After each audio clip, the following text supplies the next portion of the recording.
Chapter 6. The Hunter's Moon. An afternoon breeze carried the scent of fresh blood.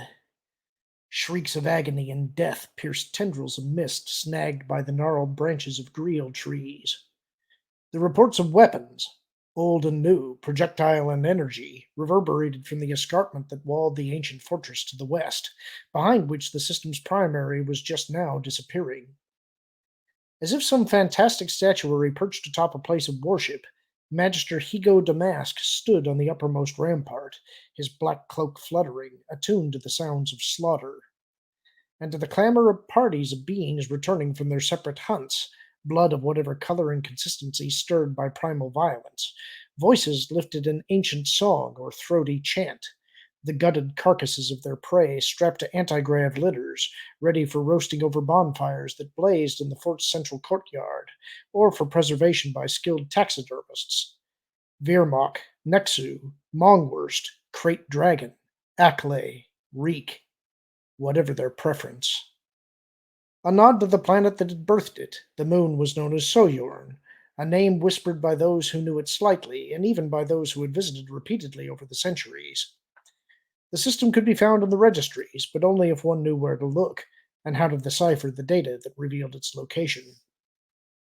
Here, once every standard year, Damask and the dozen moons who made up Damask Holdings hosted a gathering of influential beings from across the galaxy. Their names might be known to a few, but they were largely invisible to the masses and could move among them unrecognized, though they were responsible in no small measure for events that shaped galactic history. They were conveyed to Sojourn in secret aboard ships designed by Rujas Nome and owned by Higo Damask. None came without an invitation, for to do so was to risk immediate destruction. What they shared to a being was Damask's belief that financial profit mattered more than notoriety, politics, or vulgar morality. Founded generations earlier by members of the intergalactic banking clan, Sojourn had been begun as a place of relaxation for the clan's wealthiest clientele, a prerequisite for those of exalted privilege. Later, under the management of the elder Damask, Higo's biological father, on his retirement from chairmanship of the IBC, the mood had become something else, a place where only the most important players were brought together to exchange ideas. It was on Sojourn that the Galactic Credit Standard had been established, the chancellorship of Exis Valorum first proposed, the makeup of the Trade Federation Directorate reorganized. Then, under Higo Damask, Sojourn became something else again. No longer a resort or think tank, but an experiment in bolder thinking, in social alchemy, a place to plot and strategize and wrench the course of galactic history from the hands of happenstance. Where once Aotran Brandsman had provided security, Damask's contingent of silver-suited Achani sun guards now held sway. At great expense, scarlet wood greel tree saplings had been smuggled from Pi 3 and planted in Sojourn's modified soil. The forests had been stocked with cloned game and exotic creatures, the ancient fort transformed into a kind of lodge, with Damask's very important guests residing in purposefully crude shelters, with names like Nest, Cave, Hideaway, and Escarpment, all to encourage a like-mindedness that would end in partnerships of an unusual sort. Damask remained on the rampart while the light waned and darkness crept over the forested landscape. In the grand courtyard below, the bonfire flames leapt higher, and the odors of charred meat hung thickly in the air. Wines and other intoxicants flowed freely. Twi'leks and Thelan females entertained, and the crowd grew rowdy. Each hunting party was required to display and butcher its prizes, to get limbs and other appendages wet with blood. Not all beings were meat-eaters, but even those who subsisted on grains and other crops were drawn into the debauchery. At midnight, the guiding principles of the Republic would be mocked in skits, and prominent senators, save for those present, would be subjected to ridicule. That Sith ceremonies and symbols had been incorporated into the ceremonies and the architecture of the fortress was Damask's secret alone. Sensing the arrival of Larsh Hill and two other Munes, he swung up from the parapet view. The hut has been waiting since Starfall, Hill said. The price of meeting with me, Damask said. Hill gave him a long-suffering look. If she didn't know as much, she would be long gone. The Magister tailed the trio down a long flight of stone steps and into a yawning reception area warmed by colorful rugs, tapestries, and a grand fire. Gardula Basadi the Elder, crime lord and notorious gambler, floated in on a palanquin appropriate to her great size, attended by an entourage that included the Rhodian majordomo, bodyguards, and others. Damask's own guards were quick to usher everyone but the hut back into the waiting room. Larsh Hill and the two other dark-cloaked munes remained at Damask's side. Curled upright on her powerful tail, Gardula extended her bare, stubby arms towards the fire. I've been admiring your entertainers, Magister, she said, particularly the Theban singers. Perhaps you could help me procure some. We've a Twi'lek who supplies the females, Damask said from his armchair. You'll have to speak with her. Gardula noted the sharp tone in his voice. On to business, then. Damask offered a gesture of apology. A busy schedule affords me scant time for pleasantries. Unaccustomed to straight talk, the hut frowned, then said, I plan to make a grab for Tatooine, Magister, and I've come to solicit your support.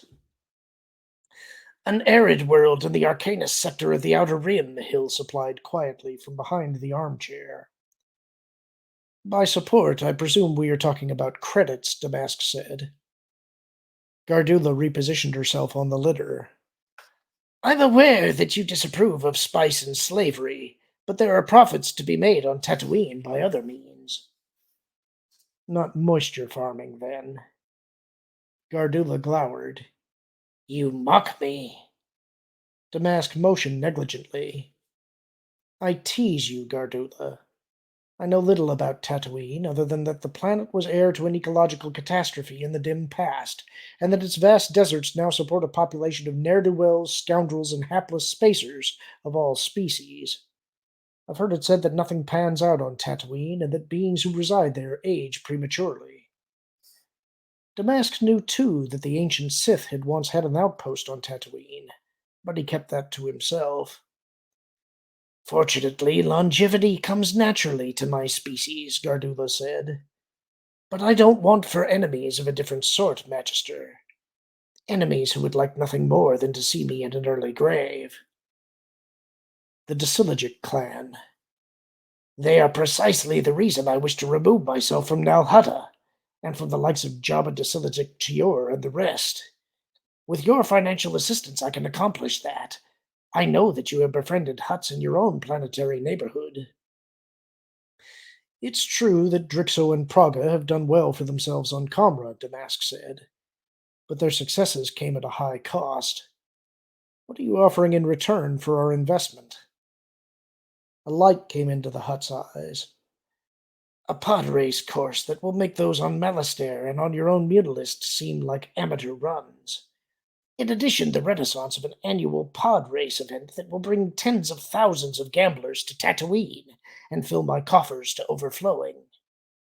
She paused, then added, And I'm willing to take you on as a partner. A silent partner, Damask amended. She nodded. As you wish. Damask steepled his long fingers and raised his hands to his jutting chin. In addition to a percentage of the profits, I want you to arrange for Boss Cabra to operate freely on Nar Shaddaa. Gardula adopted an incredulous look. The Dug crime boss? You know the one, Hill said sharply. The Hutt fretted. I can't make promises, Magister. Black Sun is deeply entrenched on Nar Shaddaa, and the Vigos are grooming Alexei Garin to assume control of the organization. They may not appreciate or permit. Those are our terms, Gardula, Damask cut in. Find some way to allow Cabra to reach an accommodation with Black Sun, and we will support your takeover of Tatooine. He gestured towards the fortress courtyard. This very night I can arrange for you to meet with officials representing the Bank of Argao, who will advance whatever amount of credits you need. After a long moment of silence, Gardula nodded. I accept your terms, Magister Damask. You will not be disappointed. When the Hutt had steered her antigrav litter from the room, members of the Sun Guard showed in a group of tall reptilian sentients who stood on two thick legs and whose broad snouts curved downward at the tip. Damask's previous contact with the Yanchori had been limited to holoprojector. Now he leaned forward in keen interest as the spokesmember introduced himself in gruff basic as Quaihuk, Secretary of the Council of Elders, and launched immediately into a diatribe denouncing the Senate for refusing to admit Yinchor to the Republic. With bellicose encouragement from his comrades, Quaihuk went on to say, with fist-pounding emphasis, that although their homeworld had been charted hundreds of years earlier by the Republic, Yinchor remained an underprivileged back-rocket planet deserving of far better treatment.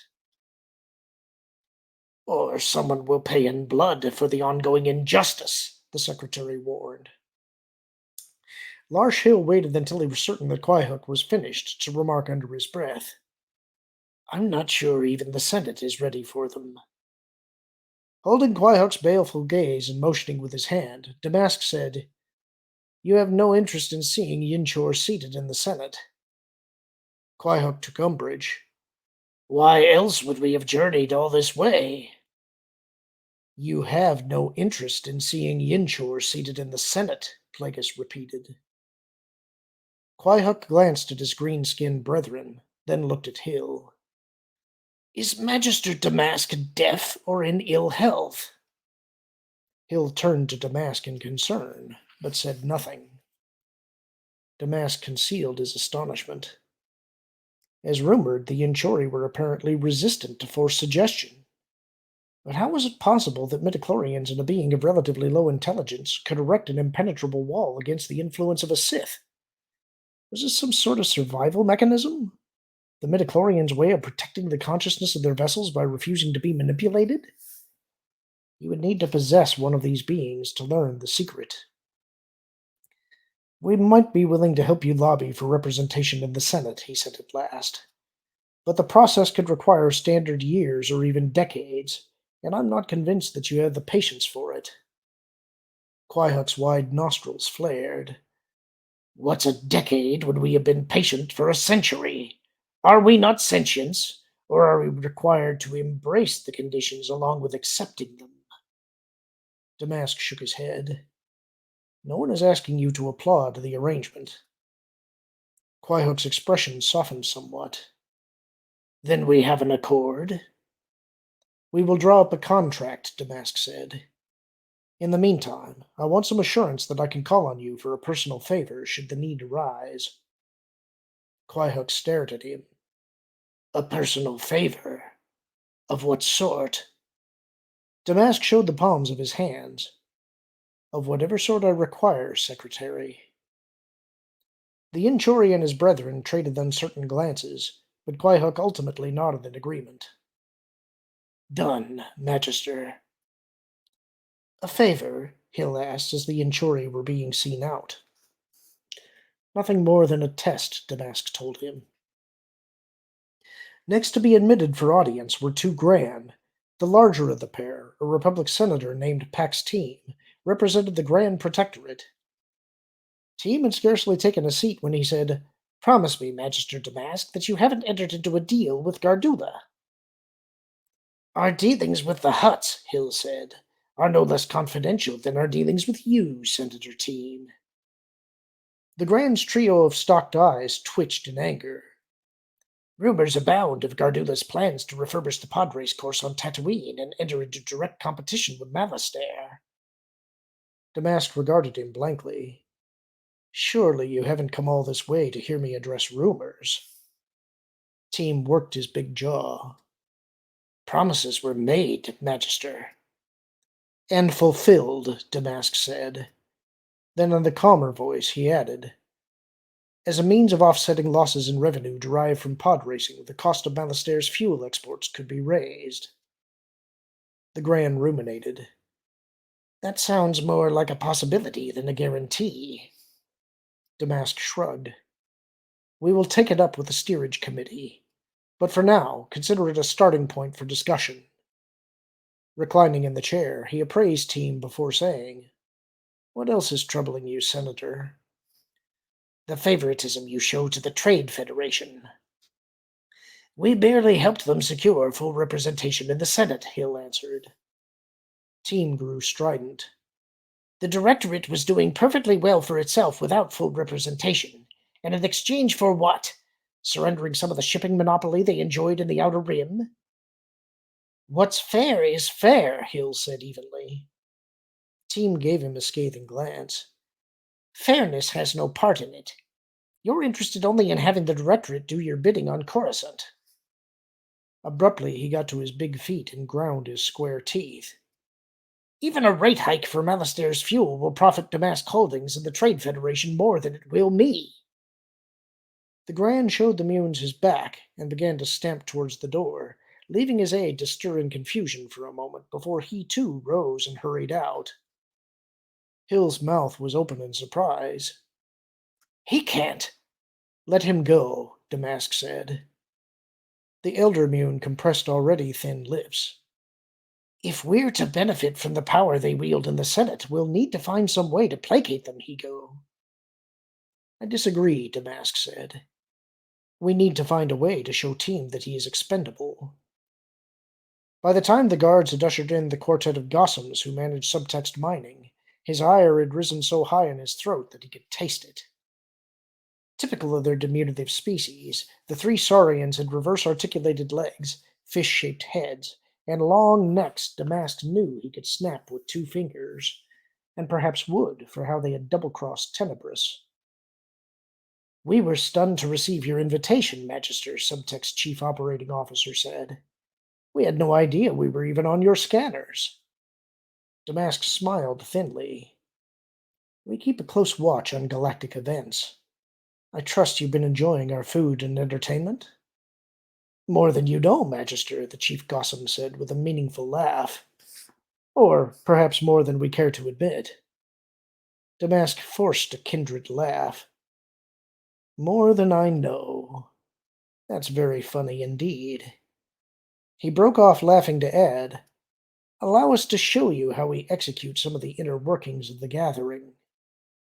The Gossams looked at one another in surprise before their leader said, "We'd be honored."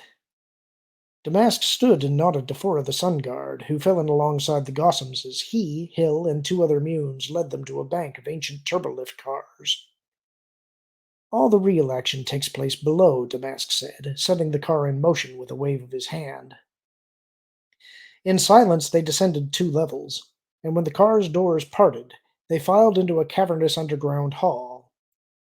Central to the dimly lighted space were several large square platforms that could be raised by means of hydraulic poles, operated by separate teams of sweating, snuffling, snub-nosed Ugnaughts.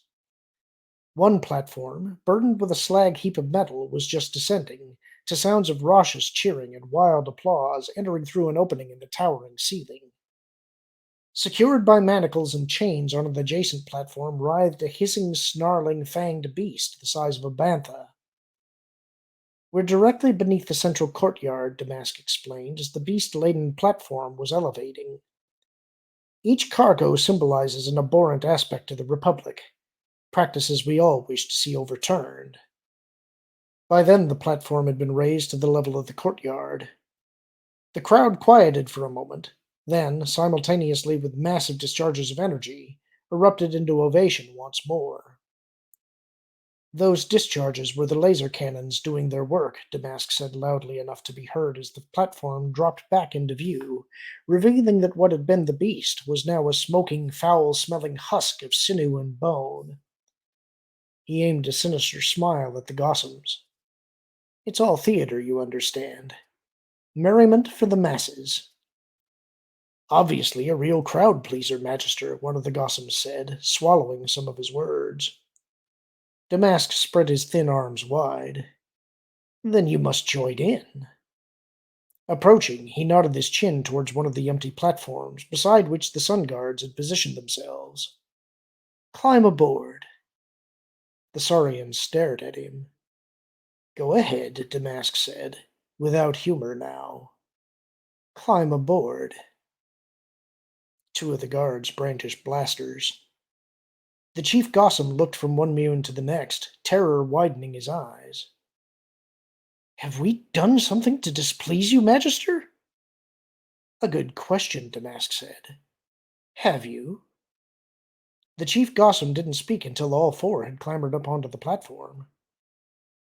Precisely how did we come to your notice? A mutual friend brought you to our attention, Damask said. A Bith named Rujas Gnome. You recently supplied him with a survey report and a mining probe. The platform began to rise, and the Gossams extended their long necks in fear. We can make this right, one of them said in a pleading voice. Damask eyed the ceiling. Then be quick about it. The laser cannons fire automatically. Plasma! The same one fairly shrieked. An untapped reservoir of plasma! Enough to provide energy to 1,000 worlds! Damask signaled one of the Ugnaughts to halt the platform's rise. Where? On what world? Naboo, the Gossam said, then louder. Naboo! Hill elaborated, though unnecessarily. Something of a hermit planet in the mid-rim and capital of the Chomel sector. Relatively close to Tatooine, in fact. Once a source for the Virmox we had cloned for use as game in the Greel forests. Damask allowed him to finish and looked up at the Gossams. Who hired you to conduct a mining survey? A faction in opposition to the monarchy, Magister. We swear it to be true, another said. This Naboo is ruled by a royal, Damask asked. A king, the chief Gossam said. His detractors wish to see the planet open to galactic trade. Damask paced away from the platform. He considered torturing the Gossams to learn who had hired them to sabotage Tenebris on Baldemnik, but decided to leave that for another day, since the Bith was known to have had many adversaries. Turning finally, he ordered the Ugnaught to return the platform to the floor. This plasma reservoir is as enormous as you claim, he demanded. Unique among known worlds, the leader said in relief as he and his comrades stood shivering in Damask's withering gaze. Damask regarded them in silence, then swung to the commander of the Sun Guards. Transport them to the most remote worlds you can find in the Tingle Arm, and make certain they remain there in the event I have further need of them. Leaving his fellow Munes to rest, Damask climbed the fort's eastern rampart for Starrise. He was as weary as any of them, but too dissatisfied with the outcome of the gathering to find much comfort in sleep. On the chance that an untapped reservoir of plasma might be of interest to the disgruntled leadership of the Trade Federation, and ignoring for the moment the effect that it could have on Malaster's energy exports, he had ordered Hill and the others to learn everything they could about the planet Naboo and its isolationist monarch. Once the Gossams of subtext mining had been dealt with, Damask and the Munes had devoted the rest of the evening to meeting with members of what they termed their steering committee, which was made up of select politicians, lobbyists, and industrialists, financiers representing Sestina, Aragao, and the Bank of the Core, elite members of the Order of the Canted Circle and the Trade Federation Directorate, and gifted ship designers like Naro Sinar, whom Plagueis planned to support in his bid to become Chief Operating Officer of Santh Sinar Technologies. The committee met periodically, though seldom on sojourn, to assume the swift passage of corporate-friendly legislation, fix the price of such commodities as Tabana gas, transparasteel, and starship fuel, and keep senators in place on Coruscant as career diplomats as a means of distancing them from what was really taking place outside the core. Not everyone agreed that the Mune's strategy of tactical restriction was the best method for keeping the Republic off balance and thus ripe for manipulation. But Damask had insisted that their common goal of oligarchy, government by a select few, would eventually be realized, even if attained as a result of actions and events few would observe, and about which some of the membership might never learn. Starlight glinted from the hulls of the last of the departing ships. Damask took comfort in knowing that his guests believed they had taken part in something secretive and grand, and had been encouraged to execute campaigns that on the surface may have seemed informed by self-interest, but were in fact bits of Sith business. movements in the symphony that was the grand plan. Keening claxons fractured the morning silence. Damask's eyes narrowed and swept the surrounding forest for signs of disturbance. He had moved to the southernmost parapet when two sun guards hurried up the stairs in search of him. Magister, the eastern perimeter has been breached, one of them reported. Outside the fort's walls, illumination was coming up and drone ships were beginning to meander through the tree tops.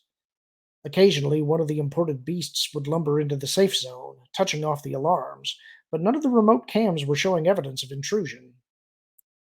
It's possible that one of our guests may have overstayed his or her welcome, the second sun guard said. He stopped to listen to a message being relayed in his helmet earphones. We think we have something. He looked at Damask. Will you be all right, Magister, or should we wait with you? Go, Damask told them, but keep me informed. Stretching out with his feelings, he began to scan the forest again. Someone was out there, but not in the area the guards were searching. He attended through the forest to the sound of movement in the trees. Had the Grand infiltrated an assassin? If so, had they found one clever enough to divert the sun guards into chasing an illusion? Damask and the other Munes should have been the targets, but instead of moving towards the fort, the intruder was actually moving away from it. He spent another long moment listening. Then, like a wraith, he dashed down 3 flights of stone steps and out through the old gate into the waking forest, parting his cloak as he ran, his left hand on the hilt of his lightsaber. Lifting off in great numbers from their evening roosts and screeching in displeasure, the morning's earliest risers warned the rest that a hunter was on the loose. Of the most dangerous sort, Damask might have added. A hunter of sentience. In moments he was deep in a stand of old-growth greel trees well outside the security perimeter, when he sensed something that stopped him in mid-stride. Motionless, he drew inward in an effort to verify what he'd felt. A Force user? A Jedi spy, he wondered. They had tried repeatedly to penetrate Sojourn's defenses during previous gatherings, but unless one had arrived in a ship designed and built by Darth Tenebris, there would have been no way to reach the surface undetected. And yet someone had obviously succeeded in making it downside. Lifting his hand from the hilt of his lightsaber, Damask minimized his presence in the Force, surrendering his eminence and disappearing into the material world. Then he began to move deeper into the forest, winding his way through the trees, allowing the Jedi to stalk him even as he berated himself for having acted rashly. If it came to ambush, he would not be able to fight back and risk exposing himself as a Sith. He should have allowed the Sun Guards to deal with the intruder. But why would a Jedi bother to trip the perimeter sensors only to retreat beyond their reach? They didn't make mistakes of that sort. And surely whoever was out there wouldn't have expected the moon to respond if for no other reason than Noons didn't make mistakes of that sort.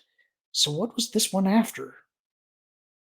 Ahead, Damask heard the characteristic hiss and hum of a lightsaber, and saw the weapon's blade glowing in the mist. Emerging from behind a thick boled tree, the wielder had the lightsaber in his right hand, angled towards the spongy ground. A crimson blade in a crimson wood. Instantly, he called his own lightsaber to his left hand, igniting the blade as the figure in the mist revealed itself fully. A tall, thin, pink-skinned craniopod with large, lidless eyes. A Bith. Tenebris? He faltered momentarily. No, that wasn't possible. But who, then? Tenebris's offspring, perhaps. Some spawn grown from his genetic material in a laboratory, since the species reproduced only in accordance with the dictates of a computer mating service. Was that why Tenebris had declined to discuss midichlorians or ways of extending life? Because he had already found a way to create a Force-sensitive successor? I knew I could draw you out, Darth Plagueis, the Bith said. Plagueis dropped all pretense and faced him squarely. You're well trained.